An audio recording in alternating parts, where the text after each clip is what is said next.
Kitab Qasamah, kitab sumpah atas pembunuhan,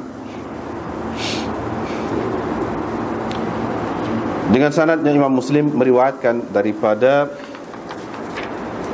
Sahal bin Abi Hathmah dan daripada Rafi' bin Khadij.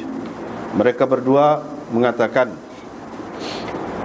Abdullah bin Sahal bin Zaid dan Muhayyisah bin Mas'ud bin Zaid keluar, yakni daripada Madinah, sehingga apabila mereka telah berada di Khaybar, mereka pun berpisah untuk fi ba'dhi ma hunalik, untuk keperluan mereka di sana. Tiba-tiba Muhayyisah mendapati Abdullah bin Sahal terbunuh. Lalu dia mengebumikannya. Kemudian dia kembali menemui Rasulullah sallallahu alaihi wasallam. Dia dengan Huwayyisah bin Mas'ud dan Abdurrahman bin Sahal. Dia adalah yang paling muda di antara ramai-ramai yang pergi kepada Rasulullah sallallahu alaihi wasallam itu. Fadhahaba Abdurrahman liyatakallam. Abdurrahman mahu bercakap sebelum dua orang sahabatnya yang pergi bersamanya itu. Tetapi Rasulullah sallallahu alaihi wasallam berkata kepadanya, "Kabbir, biarkan yang besar." Yani bercakap dahulu. Kabbir al-kubra fis sin, yani yang lebih tua, yang lebih besar. Bahasa Arab ni dia guna lagu tu, yang lebih tua lah, lebih besar dari segi umum, yani lebih tua lah. Biarkan yang lebih tua, yani bercakap dahulu. Abdurrahman pun diam. Maka dua orang sahabatnya itu pun bercerita, dan Abdurrahman pun bercerita juga bersama mereka. Mereka menyebutkan kepada Rasulullah sallallahu alaihi wasallam tentang pembunuhan Abdullah bin Sahal. Nabi sallallahu alaihi wasallam pun berkata kepada mereka, "Adakah kamu mahu bersumpah dengan 50 sumpah? Dengan begitu kamu akan berhak mendapat ganti rugi sahabat kamu yang telah terbunuh itu, ataupun kamu berhak membalas terhadap orang yang membunuh, mana saudara kamu itu." Qalu, mereka menjawab, "Bagaimana kami akan bersumpah sedangkan kami tidak menyaksikan peristiwa itu?" Nabi SAW bersabda, "Kalau begitu Yahudi akan melepaskan kamu, yakni dakwaan kamu, dengan 50 sumpah mereka." Qalu, sahabat-sahabat yang pergi berjumpa dengan Nabi tadi berkata, "Bagaimana kita akan menerima sumpah orang-orang kafir?" Bila Nabi SAW melihat begitu keadaannya, maka baginda memberikan bayaran ganti rugi kematian saudara mereka itu, saudaranya. Mana Nabi SAW memberikan aqlahu, diat. Aql itu dengan makna diat, ganti rugi atas kematian yang terbunuh itu. Jadi kepada keluarga dia itulah yang berhak menerimanya. Diriwayatkan daripada Sahal bin Abi Hathmah dan Rafi' bin Khadij bahawa Muhayyisah bin Mas'ud dan Abdullah bin Sahal telah pergi ke sebelah Khaybar. Selepas itu mereka berpisah Fin Nakhl. Mereka berpisah untuk pekerjaan ni, buah tamar, untuk pekerjaan pada kebun tamar. Boleh juga kita kata Fin Nakhl.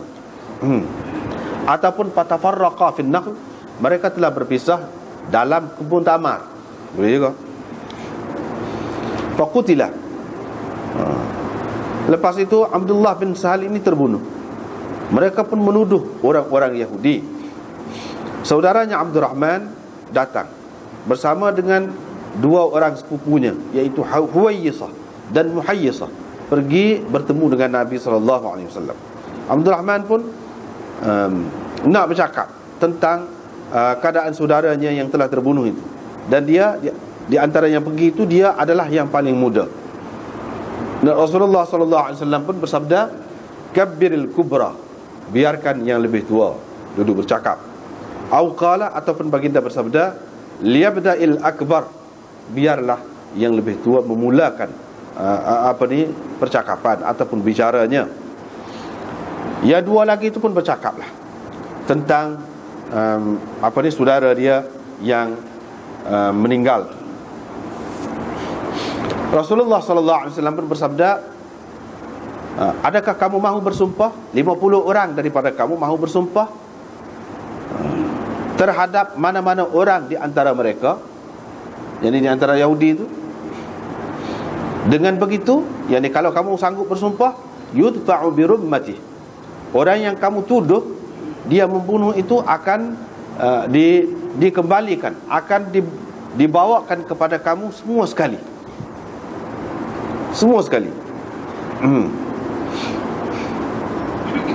Qalu, mereka pula berkata, ini adalah suatu perkara yang kami tidak menyaksikannya, suatu peristiwa yang kami tidak menyaksikannya, bagaimana kami akan bersumpah? Nabi SAW bersabda, kalau begitu orang Yahudi akan melepaskan kamu, yakni dakwaan kamu, dengan dengan 50 orang daripada mereka bersumpah. Qalu, mereka berkata, wahai Rasulullah, mereka itu orang-orang kafir. Qala, perawi berkata, Rasulullah SAW pun membayar diat, memberi diat atas kematian yang terbunuh tu Abdullah tu, min qibalihi, daripada pihaknya. Sahal berkata, saya pun masuk ke dalam kandang unta tu pada suatu hari. Tiba-tiba seekor unta daripada sekian banyak unta tu menyepak ataupun menendang saya. Qala Hammad menceritakan begini, ataupun nahwahu, lebih kurang begini maksudnya. Diriwayatkan daripada Sahal bin Abi Hasmah daripada Nabi SAW nahwahu, sama maknanya dengan hadis yang tersebut tadi. Di dalam hadisnya ini disebutkan, maka Rasulullah SAW membayar diat kepadanya daripada sisinya. Tetapi perawi di dalam hadis ini tidak ada menyebutkan tiba-tiba seekor unta menendang saya. Itu tak ada. Dalam riwayat satu lagi dengan sanad satu lagi supatu juga binahwi hadithim, sama juga dengan makna hadis mereka yang tersebut sebelum ini. Diriwayatkan daripada Bushair bin Yasar bahawa Abdullah bin Sahal bin Zaid dan Muhayyisah bin Mas'ud bin Zaid, kedua-duanya ini adalah orang Ansar. Kemudian dia ni pula daripada Bani Harithah, keluar pergi ke Khaybar di zaman Rasulullah SAW. Pada ketika itu berlaku damai di antara orang Islam dengan orang-orang kafir. Itu pada masa itu masa perdamaian lah, suluh di antara orang Islam dengan orang kafir. Penduduk Khaybar itu adalah orang-orang Yahudi. Maka mereka berdua berpisah untuk keperluan masing-masing lah. Siapa di situ pisah, ni pergi kot ni pergi kot ni. Tiba-tiba Abdullah bin Sahal terbunuh. Didapati dia tu berada di dalam takungan air di sekeliling di pokok kurma. Takungan air di sekeliling pokok kurma. Didapati dia terbunuh di situ. Maka kawan dia tu, yang ni Muhayyisah, pun mengebumikan dia lah. Kemudian dia balik ke Madinah. Lalu saudara yang terbunuh, iaitu Abdurrahman bin Sahal, dengan Muhayyisah ni sepupu dia, Muhayyisah dan Huwayyisah pergi. Mereka pun sebutkan peristiwa itu kepada Rasulullah SAW, mana keadaan Abdullah yang terbunuh dan di mana dibunuh dia. Bushair mengatakan ketika dia menceritakan daripada orang yang sempat, daripada sahabat-sahabat yang dia sempat dengan mereka, bahawa Nabi SAW berkata kepada mereka, tahlifuna khamsina yaminan, itu dengan buang adat istifham itu. Atahlifuna, adakah kamu mahu ataupun sanggup bersumpah dengan 50 sumpah? Dengan begitu kamu berhak membalas terhadap pembunuh saudara kamu itu, ataupun kamu berhak mendapat ganti rugi saudara kamu yang terbunuh tu. Mereka berkata, wahai Rasulullah, kami tidak menyaksikan peristiwa itu. dan kami tidak hadir ketika dia tidak ada pada ketika dia dibunuh tu. Fa za'ama annahu, perawi mengatakan bahawa Nabi SAW bersabda, kalau begitu orang Yahudi akan melepaskan dakwaan kamu dengan mengemukakan 50 sumpah. Mereka pun berkata, wahai Rasulullah, bagaimana kita nak terima sumpah orang kafir? Bushair mendakwa ataupun berkata bahawa Rasulullah SAW membayar diat atas kematian Abdullah tadi daripada sisinya. Diriwayatkan daripada Bushair bin Yasar bahawa ada seorang lelaki Ansar daripada Bani Harithah dipanggil ataupun dikenali dengan Abdullah bin Sahal bin Zaid. Dia pergi bersama dengan sepupunya yang dikenali dengan Muhayyisah bin Mas'ud bin Zaid. Lalu perawi mengemukakan hadis sama seperti hadis Laith hingga kepada katanya, maka Rasulullah SAW membayar diat kepadanya daripada sisinya. Qala Yahya berkata, Bushair menceritakan kepadaku, qala akhbarani, dia kata Sahal bin Abi Hathmah menceritakan kepadaku, katanya seekor unta yang ditentukan sebagai bayaran diat itu telah menendang aku di kandang dia.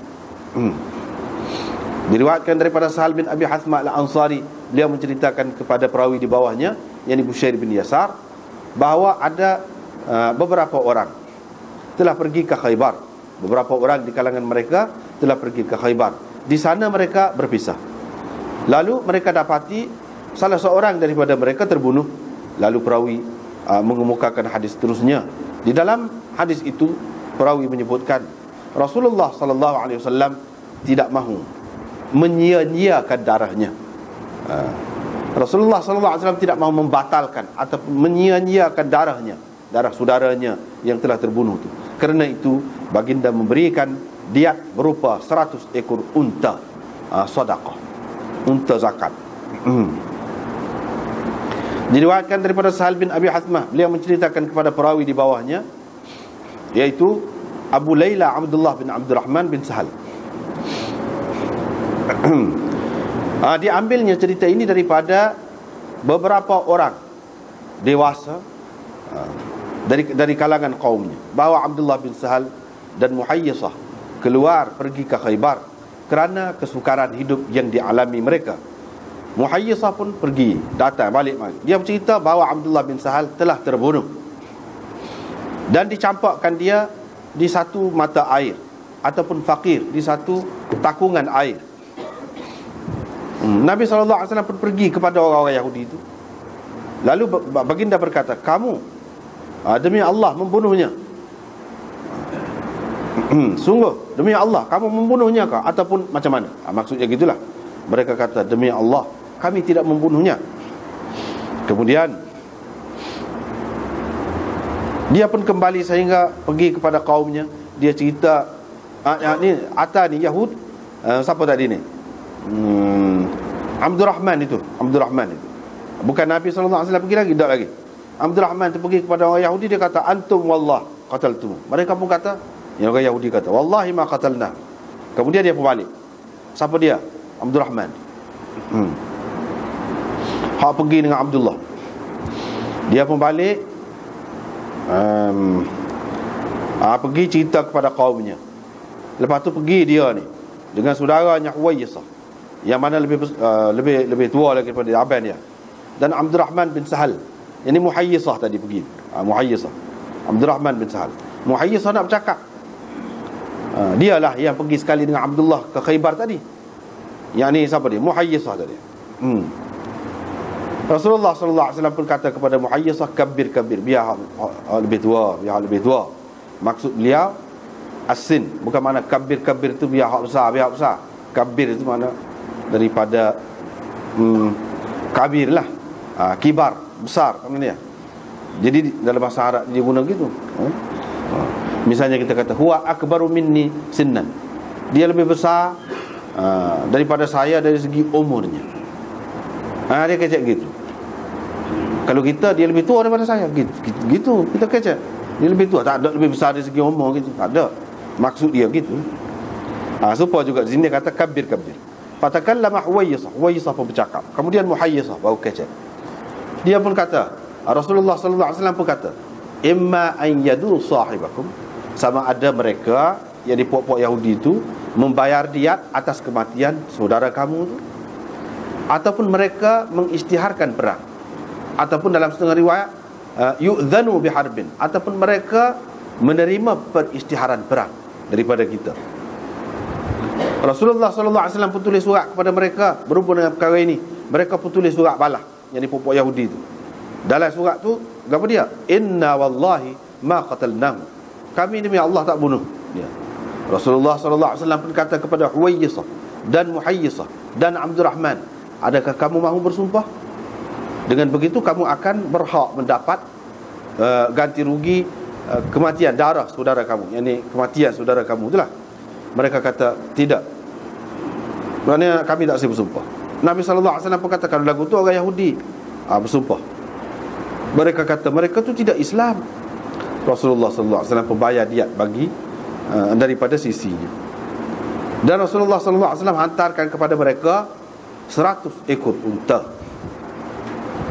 Sehingga apabila dimasukkan unta-unta itu ke perkampungan mereka, Sahal berkata, seekor unta yang merah telah menendang saya, kata.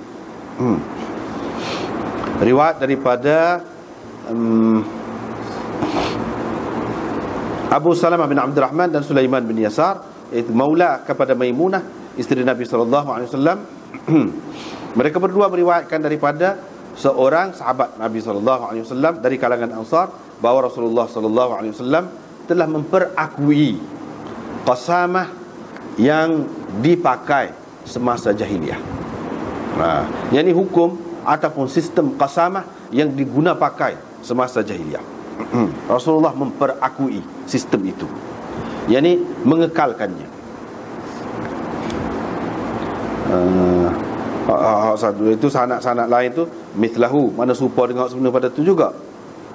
Wazada wa qadha biha Rasulullah sallallahu alaihi wasallam baina nas min al-ansar fi qatilin idda'uhu ala yahud.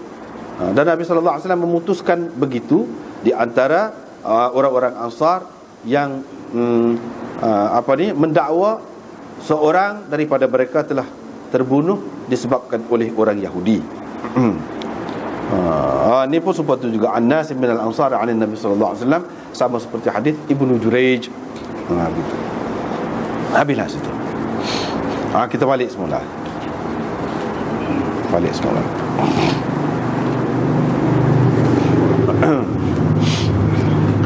Jadi start sini malam ni. Tapi kita nak start dengan hak Imam Nawawi dulu, sebab hak ni kebanyakannya kita ada ni. Walaupun hak Imam Nawawi ni banyak perkara tidak terang lagi, tidak jelas molek. Sepotong hari tidak terang lagu tu. Akan datang insya-Allah, kalau dah malam ni rasanya tak ada. Akan datang kita akan sambung. Sebab dengan bab ini berarti bermulalah dalam kitab Muslim ni hukum jinayah dalam Islam. Hukum jinayah dalam Islam berdasarkan hadis-hadis Nabi SAW. Dan perkara ni kita rasakan perlu penting. Hak semoleknya sampai sekarang ni sampai masanya orang Islam ni kena mengaji sungguh-sungguh. Bukan tak sanati universiti lah, tak payah universiti. Kita di Kelantan ni alhamdulillah, mana ada kebebasan untuk mengaji hadis sampai ke peringkat ni. Mana kalau nak kira tempat-tempat lain tu mesti ni ngaji hadis. Masjid tak ada mengajar mana. Jadi alhamdulillah kita mengajar. Tapi hak pentingnya kepada kita sekarang ni, iaitu kita mengetahui hukum jinayah Islam. Sebab hak ni yang boleh dikatakan tidak dipakai, padahal hukum dia tu tak ada mansuh pun. Tak ada mansuh pun. Hak lain pakai, ibadat pakai, munakahat pakai, muamalat sudah banyak dah juga sekarang ni. Sikit-sikit sudah buat cara Islam hak tu, hak ni cara Islam lah. Tapi hak ni tidak. Bila nak dipakai? Apa kurangnya yang ada sehingga tidak dipakai? Setelah kita sudah merdeka sekian lama, mana-mana negeri, bukan kita sajalah, negeri-negeri lain pun Islam itu merdeka daripada penjajah, tak jalan juga. Apa kekurangannya dan apa lebihnya orang lain daripada hukum Islam, hukum lain? Hak tu benda yang perlu kita tahu. Apabila kita tahu, kita nampaklah kelebihan Islam dari segi hukum jinayah. Dan kalau kita tidak buat ni semata-mata menunjukkan kebodohan kita saja. semata-mata menunjukkan kebodohan kita dan ketinggalan kita. Benda tu ada pada kita, kita tak pakai. Kalau orang kafir tahu benda lagu ni, dia pun nak juga. Bahkan setengah-setengahnya dipakai oleh orang kafir juga. Dipakai oleh orang kafir. Kita kata orang kafir pun kena benda ni, padahal ada dah dalam hadis pun. Itu bendanya yang perlu diperjelaskan. Sebab daripada sini bermulalah kitab jenayah. Kitab cara kau hak murtad, cara kau hak curi, cara macam-macam lah. Hak zina akan datang.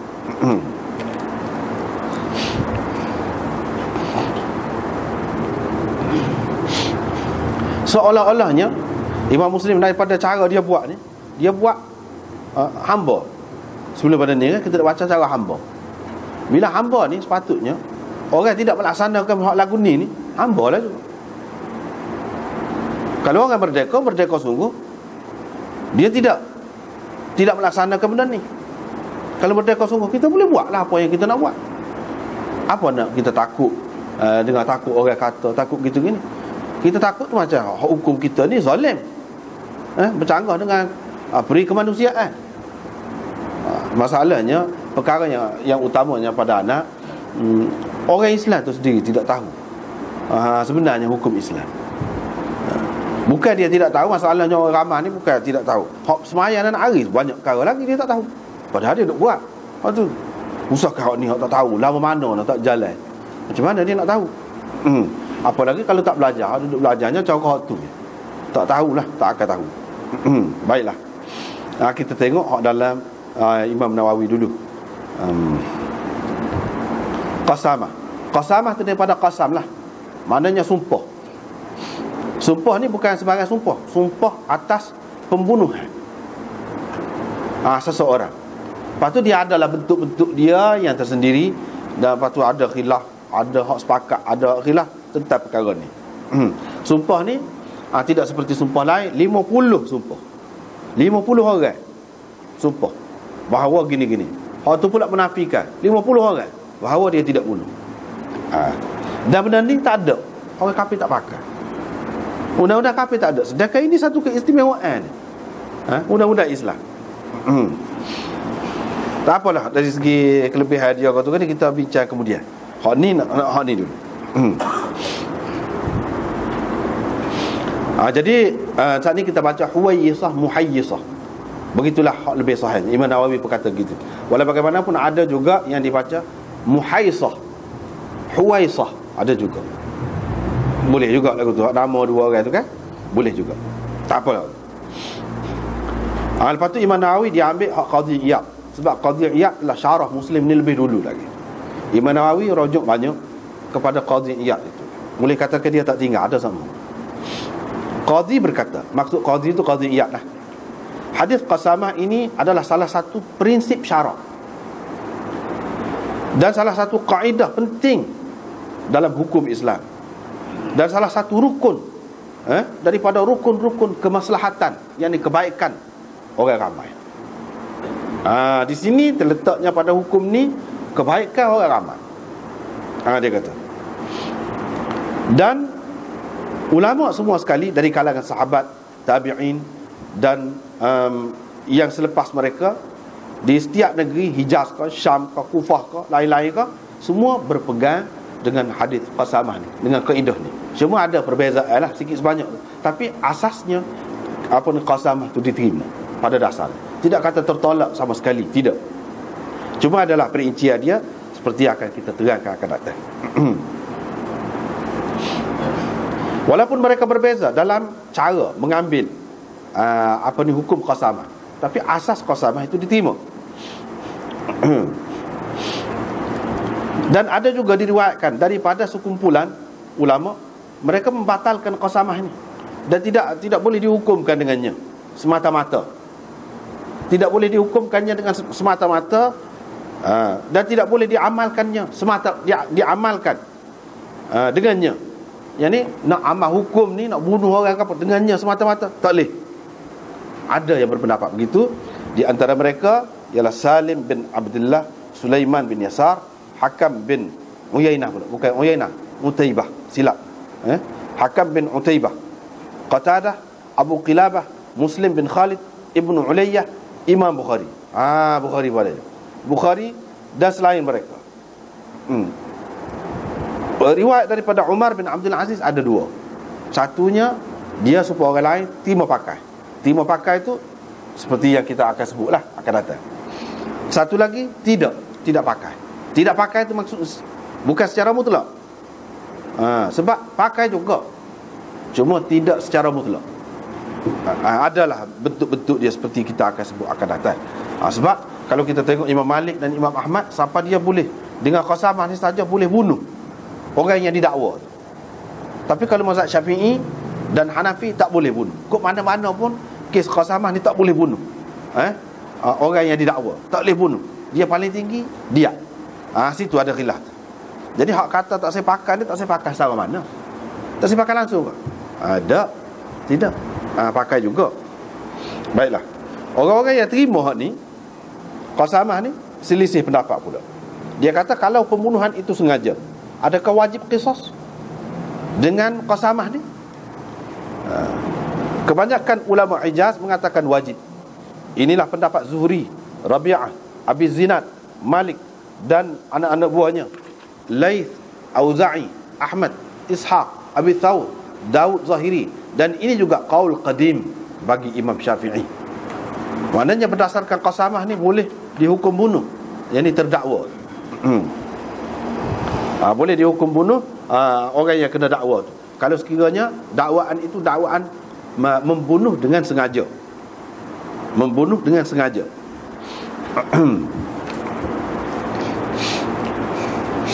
Dan diriwayatkan daripada Ibnu Zubair, Umar bin Abdul Aziz, qala Abu Zinad, qulna biha, kami berpegang dengannya. Sahabat-sahabat Nabi SAW mutawafirun, ketika mereka itu ramai lagi. Dan saya fikir mereka itu 1000 orang lagi. Famakhtalafa fi minhum ithnan, tak ada 2 orang pun berselisih dalam perkara ni dari segi menerima hukum qasamah ni. Ini kata Abu Zinad. Maknanya sahabat-sahabat itu ramai yang terima. Orang-orang Kufiyun, Abu Hanifah, Thawri dan lain-lain, dan Syafi'i radhiyallahu anhu dalam qaul asah, hak lebih sahih. Tadi qaul qadim, tadi serupa dengan golongan yang pertama. Ni golongan hak yang kedua, pendapat yang kedua. Hak ni hak asah. Dia kata tidak wajib qisas. Walaupun dakwaan itu dakwaan membunuh secara sengaja. Hanya wajib diat sahaja. Diat ini bayaran ganti rugi. Inilah yang diriwayatkan daripada Hasan Basri, Sya'bi, Nakhai, Uthman, Al-Laythi, Hasan bin Salih, dan diriwayatkan juga lagu ni daripada Abu Bakar, Umar, Ibnu Abbas, Muawiyah radhiyallahu anhu. Mereka berpendapat paling tinggi dia kena diat, ataupun tak ada kena apa-apa. Siapa kena bunuh tak ada. Ini golongan yang kedua. Golongan yang pertama, siapa ke situ boleh bunuh pun boleh jadi. Mereka berselisih pendapat pula tentang orang yang akan bersumpah dalam qasamah itu. Sebab tu anda kata dah Imam Nawawi sebut ni, dia sebut secara umum kepada orang yang sudah ngaji dah, tahu dah cerita dia ni, dia faham dah, boleh ambil dah.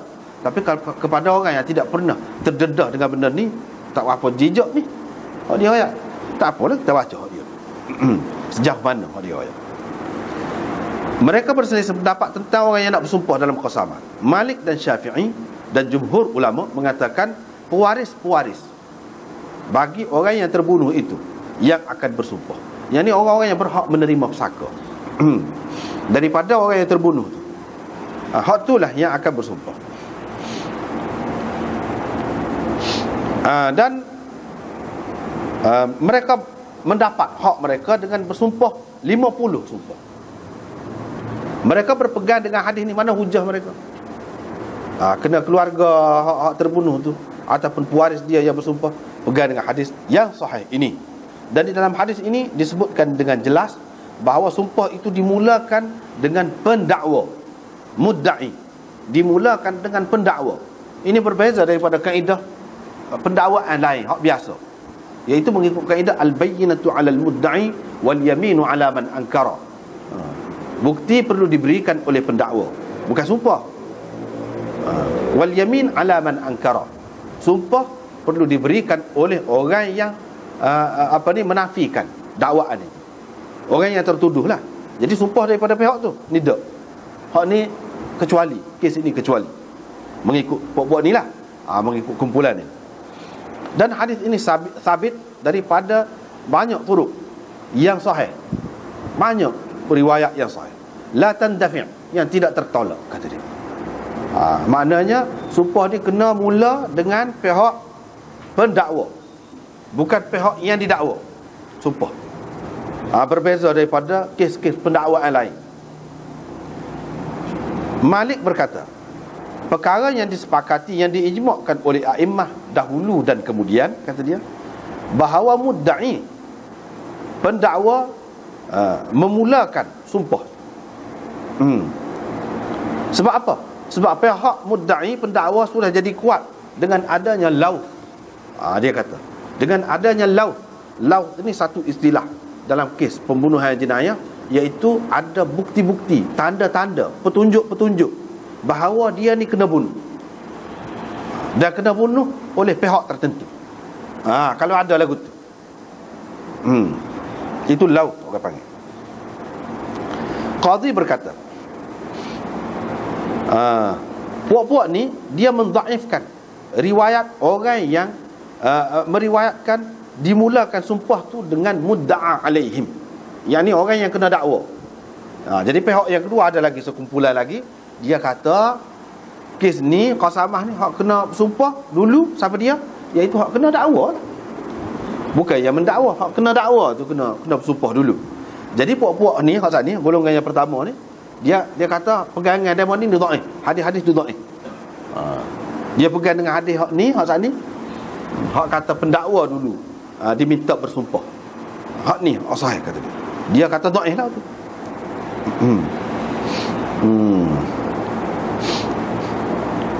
Ahlul hadis berkata, ni Nawawi kata, riwayat ini waham.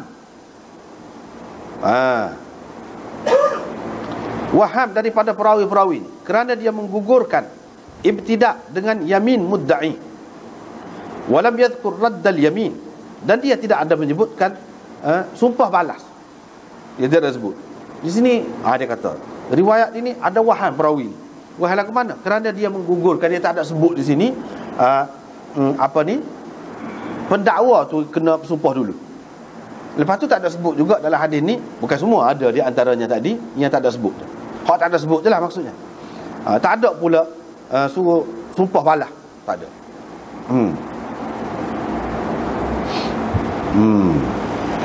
Dia kata, jadi orang yang mengatakan suruh orang yang terdakwa tu bersumpah dulu, dia kata dia buat ni waham, kata dia. Sebab apa? Dia tidak meriwayatkan hak kena bersumpah dulunya. Memang ada hak suruh bersumpah ni, hak suruh bersumpah orang kena dakwa, tapi hak ni kemudian, bukan dulu. Hak suruh bersumpah dulunya pendakwa tu.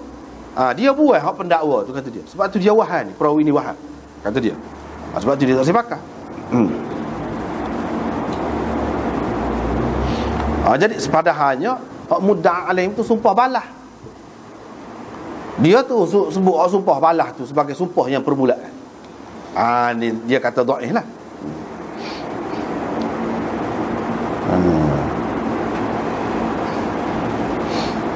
Dan kerana orang yang meriwayatkan hak mula dengan mudda'i ni pendakwa, mudda'a alaihi yang terdakwa. Orang yang meriwayatkan sumpah ni, sumpah qasamah ni kena start dengan pendakwa ziyadah. Riwayat dia ni orang panggil ada tambahan daripada riwayat orang yang mengatakan sumpah itu perlu diberikan oleh orang yang kena dakwa. Dan tambahan perawi ni, ziyadah ini ziyadah thiqah, bukan thiqah, thiqat, ramah ni, maqbulah, boleh diterima. Hak tadi kita terima, yang kena dakwa pun sumpah kita terima tu, kata dia. Tetapi masalahnya hak yang mendakwa ni pun bersumpah juga. Gitu. Dan riwayat-riwayat ini sahih, banyak tariknya, kata dia, masyhur pula. Jadi wajib kita beramal dengannya. Yang ni mengikut hak sanilah. Hak golongan yang pertama tu. Dan riwayat orang yang terlupa tidak boleh nak lawan, kata dia, dengan hak ni, riwayat hak ni.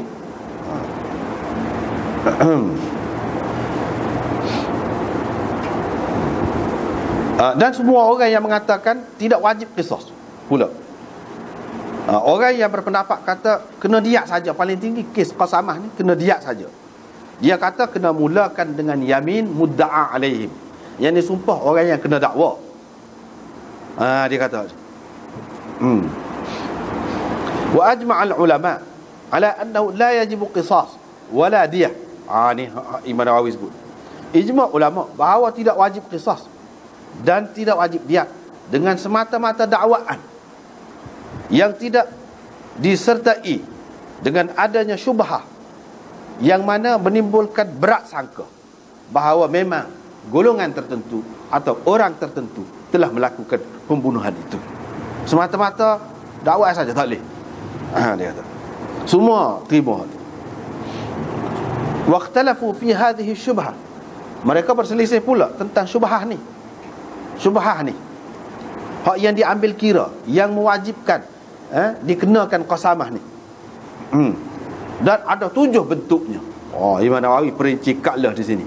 Dia sebut dari segi beberapa bentuk syubhah yang mana boleh nak dimasukkan di bawah kes qasamah ni, boleh, iaitu 7 bentuk dia kata. Yang pertama gini cerita.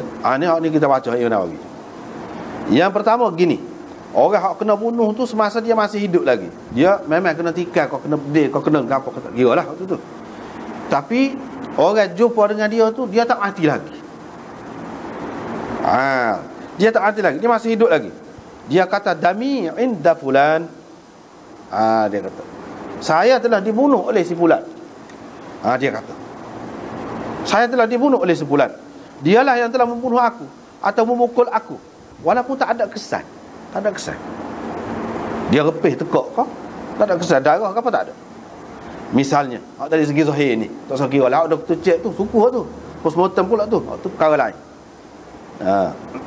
Ataupun dia yang melakukan begini, yang membuatkan aku ni mati, nak mati ni, atau dia melukakan aku dan dia menyebutkan sengaja orang tu buat ke dia. Hak ni kes satu bentuk. Lagu ni mewajibkan qasamah. Lagu ni di sisi Imam Malik, Laith dan Malik mendakwa. Ini di antara yang disepakati, diijma'kan oleh a'immah dahulu dan kemudian.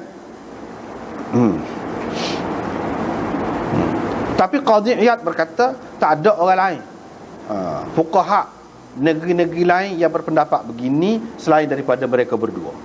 Padahal Qadhi Iyad ni dia orang Maliki juga. Dia pun kata ni pendapat Malik ni beza daripada orang lain. Selain daripada mereka berdua tak ada meriwayatkan lagu ni. Sekalian ulama yang lain tak sependapat dengan mereka berdua.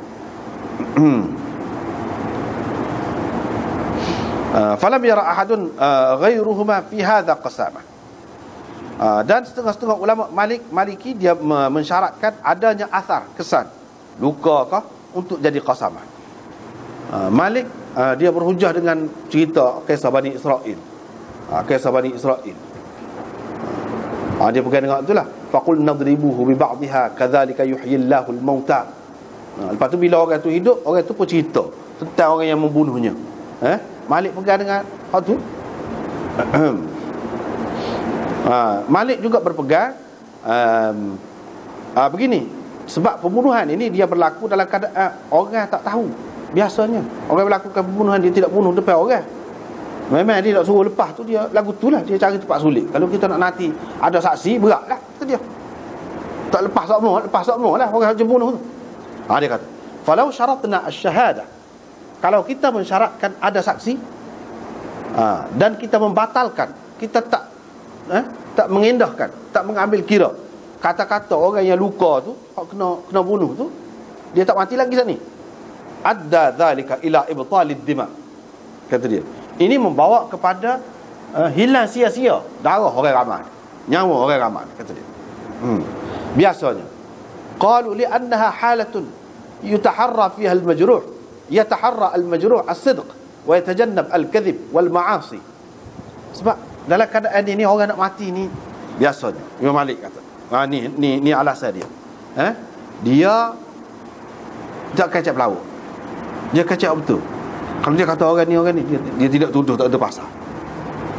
Kalau kita nak nanti ada saksi, bila nak ada saksi, orang nak bunuh orang dia cari dah tepat. Dan dia tidak akan berdosa, dia tidak akan buat maksiat dekat nak mati ni, kata dia. Dia akan berbekal dengan kebaikan, takwa. Dia akan kecap betul. Dia tak akan kecap tak betul situ. Jadi semestinya kita terima kata-katanya. Tiba Malik kata. Ulama-ulama dalam mazhab Malik pula berbeza pendapat pula dalam perkara ni. Hak kata kalau terima saksi. Kalau saksi tu berapa orang? Hak saksi, hak dia kata tu pula. Kalau kes orang tu kena bunuh, 2 orang saksi tengok. Hak kena bunuh. Hak tu jelas tu. Tu tak ada qasamah ke apa hak tu. Hak tu kes bunuh lah. Hak ni dia tak mati lagi, hak kena bunuh. Tiba-tiba satu orang lalu, seorang. Dia pun royak kau kata. Seorang ni saksi, hak dengar daripada dia ni boleh pakar ke dia? Nak pakar ke tidak? Adakah memadai saksi ni dengan kata dia ala qawlihi orang hak kena bunuh ni? Seorang saja kau kena 2 orang. Situ khilaf. Yang kedua, lauth min ghairi bayyinah. Lauth itu maknanya ada petunjuk-petunjuk kau. Ada tanda-tanda kau yang menunjukkan orang yang disebutnya itu sebagai pembunuhnya. Ada tanda-tanda kau.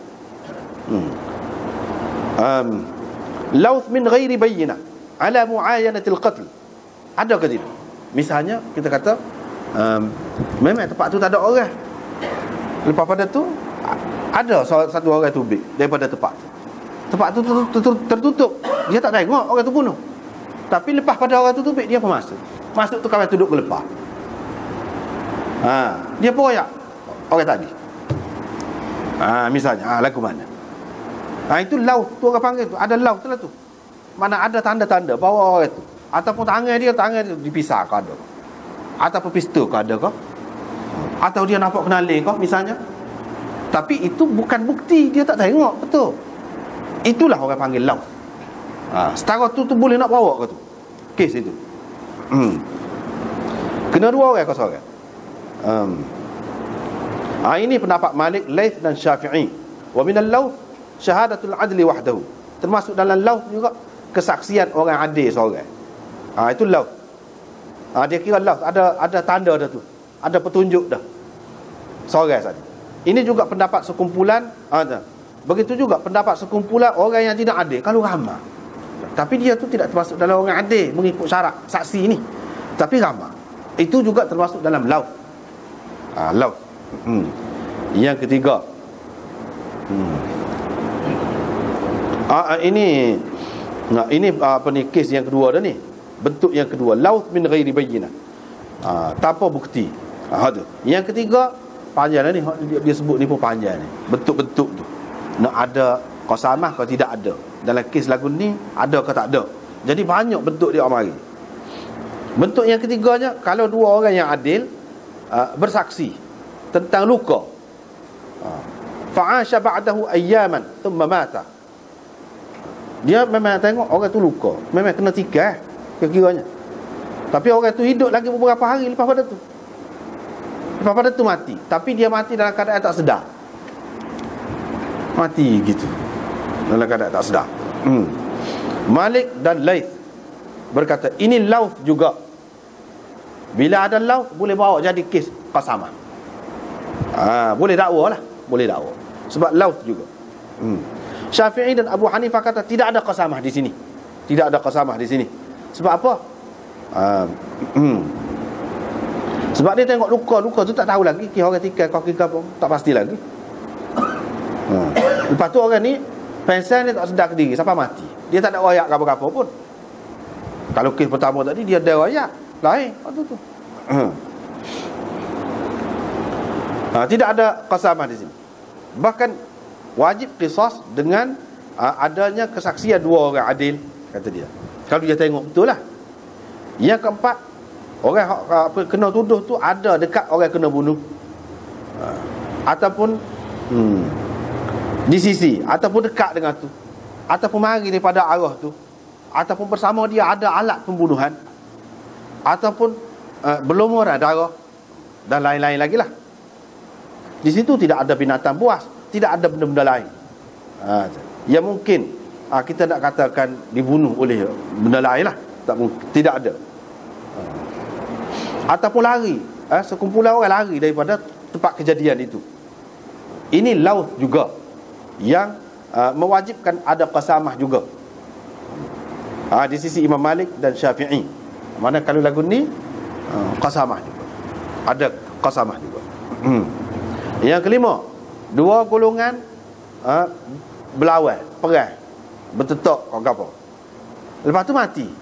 Dalam kumpulan puak-puak tu ada mati salah seorang. Ni pun ada qasamah juga kes ni, lagu ni. Di sisi Imam Malik, Syafi'i, Ahmad dan Ishaq. Satu riwayat daripada Malik tidak ada qasamah kalau di sini lagu ni. Bahkan kena diak atas golongan yang satu lagi. Golongan lawan dia tu, musuh dia tu, kena diak selalu. Tak payah qasamah kalau kes lagu ni. Sebab apa? Sebab qasamah ni tersembunyi, ni tidak tersembunyi, ni jelas dah dua pihak duduk berlawan. Kira-kiranya lawan dia juga yang membunuhnya. Jadi kena diak.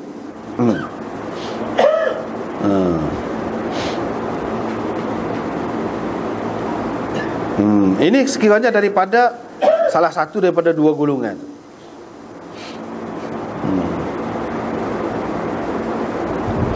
Tapi kalau daripada orang lain, fa'ala ta'ifatain, dia tu kedua-dua hak balas tadi kena bayar dia.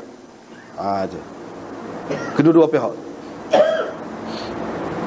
Yang keenam, bentuk dia. Orang mati didapati ada dalam kesesakan orang ramai. Tiba-tiba ada orang mati dalam itu. Syafi'i kata ada qasamah di sini. Kes qasamah ada di sini dan wajib dia juga. Malik kata huwa hadar. Tak ada gapo. Tak ada gapo, hilang saja. Sia-sia je. Thauri dan Ishaq berkata wajib dia baitul mal, kena bayar dia kalau begini. Dan diriwayatkan seumpamanya daripada Umar dan Ali. Yang ketujuh, didapati orang yang kena bunuh tadi di satu kampung, satu golongan ataupun satu kabilah, satu kawasan lah. Malik, Laith, Syafi'i, Ahmad, Daud dan selain daripada mereka mengatakan tidak sabit dengan semata-mata mati di kawasan itu qasamah. Bahkan pembunuhan itu hilang sia-sia saja. Mana tak ada kena bayar apa-apa, mati saja gitu. Sebab apa? Sebab boleh jadi ada satu orang bunuh orang lain, lepas tu dia pergi buang di tempat lain, dia pergi tahut lain. Boleh jadi. Jadi kalau kita orang tempat tu kena semuanya, nyaya juga ke dia. Padahal dia tidak. Syafi'i kata kecuali kalau berlaku pembunuhan itu di kalangan musuh dia, memang hak dia bal. Situ. Dan orang lain tak ada situ, tak pergi situ. Jadi ini bermakna serupa dengan kisah berlaku di zaman Nabi SAW ni. Pergi ke Khaybar dan Yahudi tu musuh orang Islam. Musuh orang Islam. Jadi sepetul masuk tu. Masuk dalam kes itu. Maka ada qasamah. Ada qasamah. Nabi SAW telah memutuskan mengikut qasamah, yakni untuk pewaris-pewaris yang terbunuh. Sebab apa? Orang Ansar dan orang Yahudi memang ada permusuhan. Dan di sana tidak ada orang lain.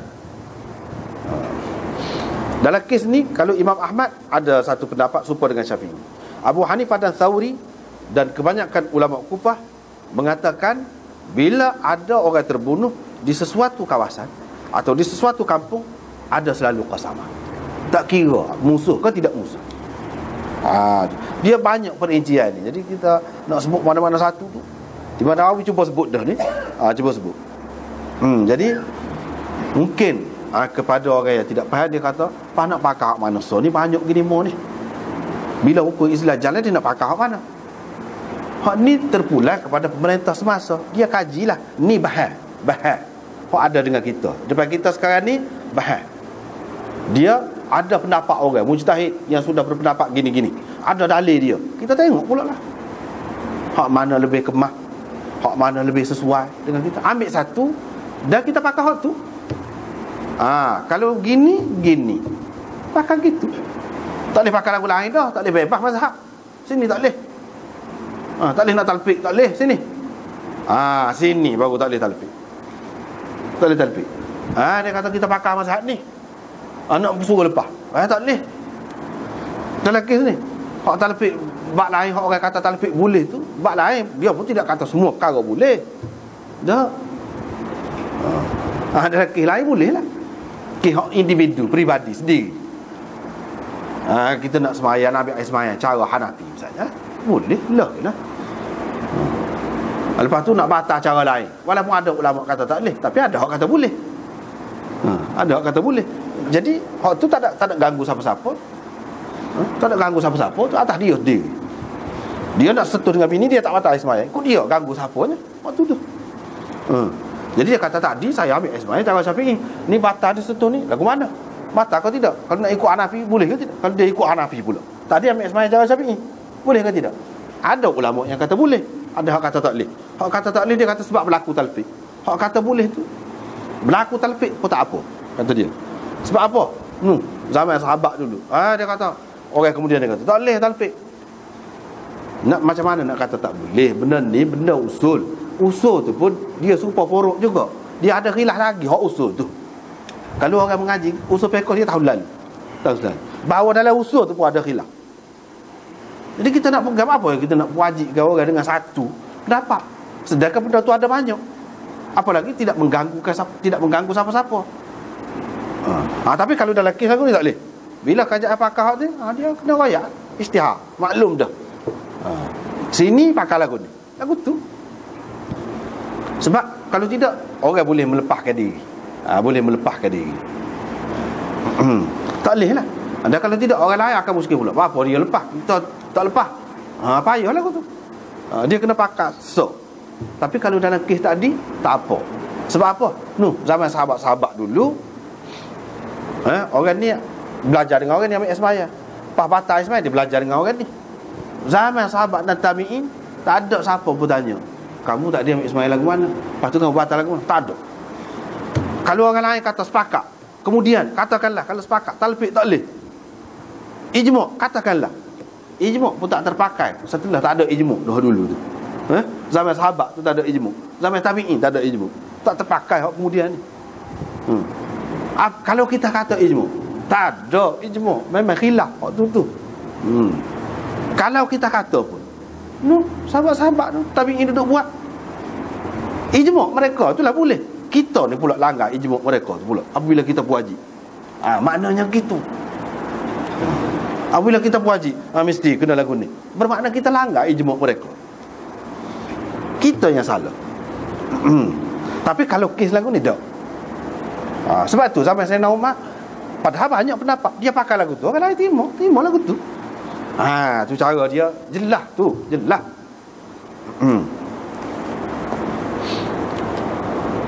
Kalau Abu Hanifah kata lagu ni, tadi kata lagu lain, dia kena pilih lah. Kita kena tengok. Sebab itulah, mana dia kena kaji sungguh dari segi qasamah ni, apa hikmah dia, apa falsafah dia, apa tujuannya, hak mana lebih molek. Kena tengok belakang. Lepas tu buat keputusan, ambil gitu.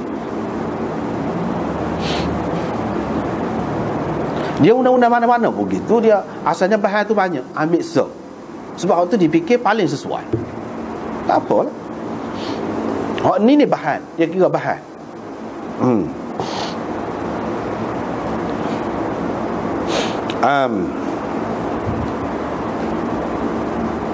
Mengikut Hanafinya, tak ada sabit qasamah semua tu. Melainkan di sini. Kerana inilah bentuk yang Nabi SAW pakai hukum qasamah. Ni kata dia. Hak lagu ni. Abu Hanifah dia pegang ni. Hak lain tak ada. Tak ada kes qasamah.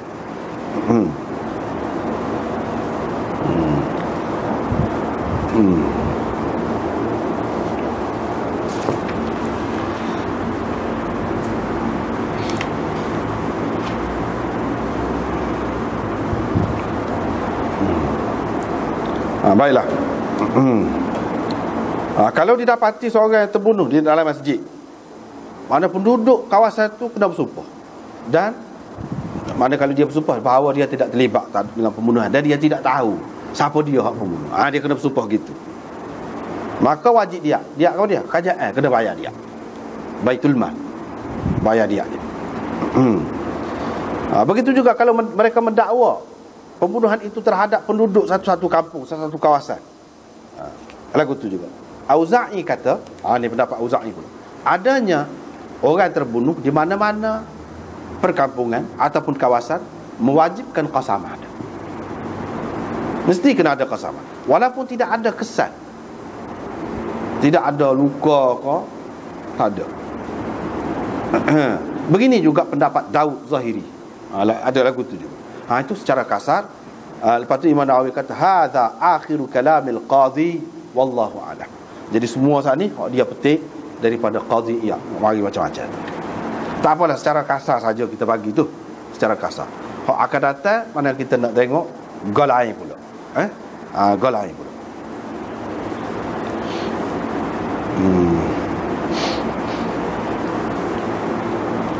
Lepas pada tu hal lain ni tak ada belah mana, tak ada belah mana.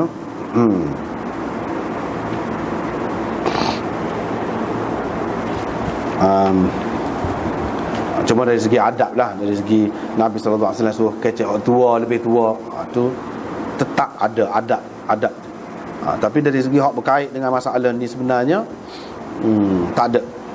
Fatastahiquna qatilakum aw sahibakum. Maknanya Imam Nawawi kata, kamu mendapat hak kamu ala man halaftum alaih.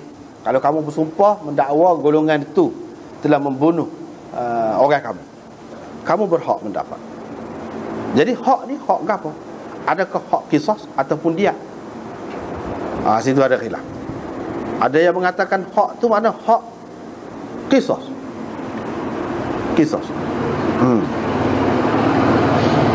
Jadi perincian dia tu kita akan sebut akan datang. Setakat ni nak tengok ni dulu. Ada khilaf di antara ulama. Wa'lam annahum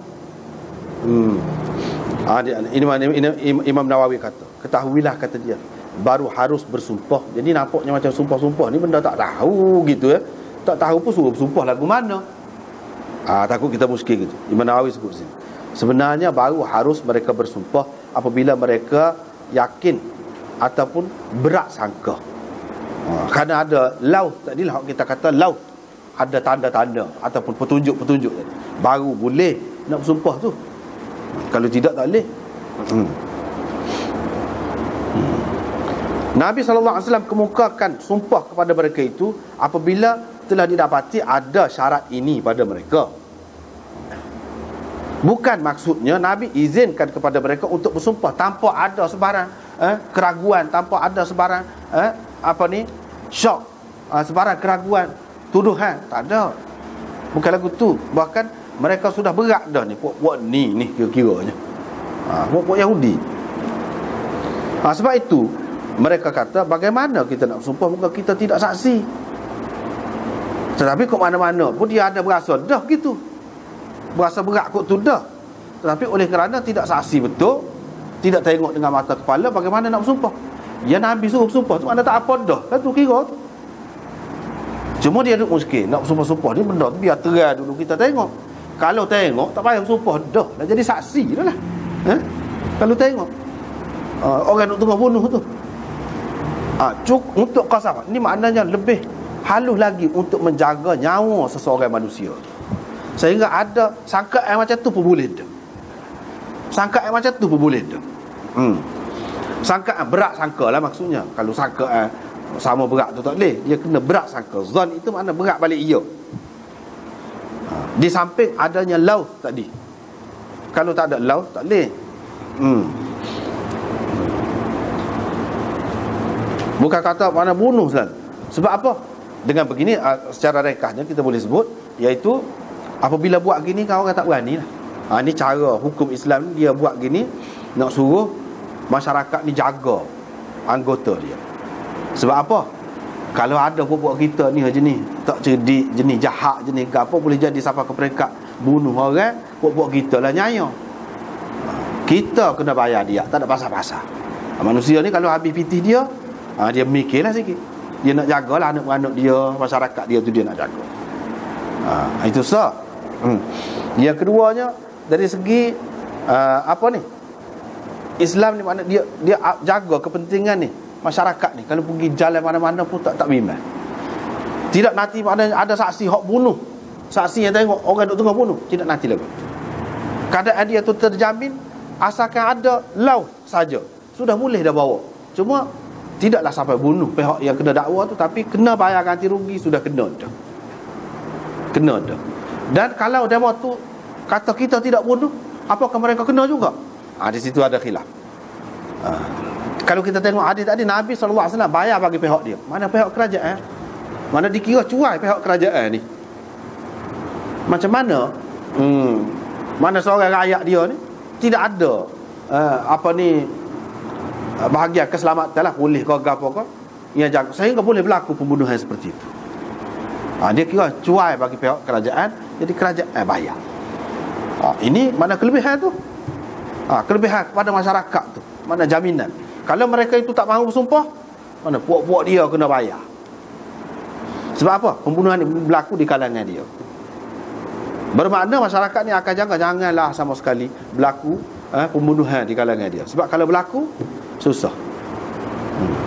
Kalau tahu, tak boleh nak susu. Sebab sumpah ni, sumpah 50 orang kena bersumpah. Orang kampung tu pilih 50 orang bahawa kita tidak bunuh, dan kita tidak tahu siapa pembunuhnya. Sumpahlah nak tahu. Kalau dia berani bersumpah padahal dia tahu, itu dengan Allah SWT. Allah SWT nak balas lagu mana, terpulang kepada dia. Lepaslah mungkin dalam dunia. Tetapi dengan sebab ada sumpah saat ni, mungkin hak mana tahu, hak ada agama tu, dia tak akan berani. Dia tak akan berani, dia akan royak. Dia akan, orang tu satunya selamat harta dia, yang kedua dia takut ni akhirat ni. Sumpah atas nama Allah ni, dia tak tahu, padahal dia tahu, dia akan royak. Dia tak siap sumpah, dia akan royak. Pecahlah rahsia, tertangkaplah orang pembunuh yang sebenarnya. Itu caranya. Takkan 50 orang tak tahu. Itu tujuan. Ini benda ni tak ada. Orang kafir tak pakai, Islam pakai. Kan molek tu kalau pakai tu, terjamin masyarakat.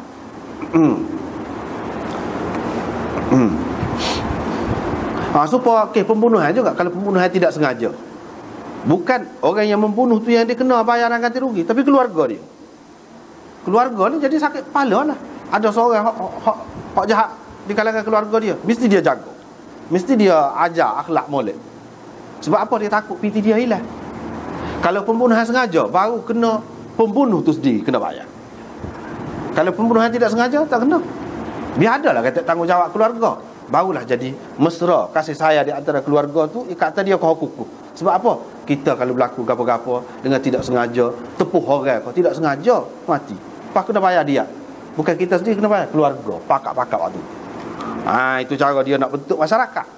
Sebab itulah orang kata Islam ni, dia hukum jenayah dia bukan untuk hukum benda tu saja, tidak. Dia benar-benar baiki masyarakat, bentuk masyarakat. Masyarakat ni jadi baik. Supaya juga sini. Jadi orang tak akan berani. Tak akan berani. Sebab apa? Piti habis. Dia kena bayar.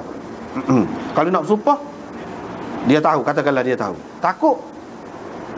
Jadi pecah rahsia. Pecah rahsia hak tu hak sebenarnya nak igak orang, hak bunuh tu sebenarnya. Tapi dah tak tahu, tak pakat awak tak tahu gitu. Jadi takkanlah lepas saja gitu dah. Nyayalah. Sebab orang bunuh ni, dia rancang, dia mesti rancang tepat orang, kira-kiranya orang tak tengok.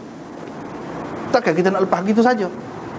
Ini menunjukkan bahawa pemerintah Islam, hukum Islam, dia cukup jaga nyawa manusia. Tidak nanti ada saksi lah barulah boleh apa-apa. Kes jenayah itu tidak. Bahkan kalau lagu tu pun boleh dah.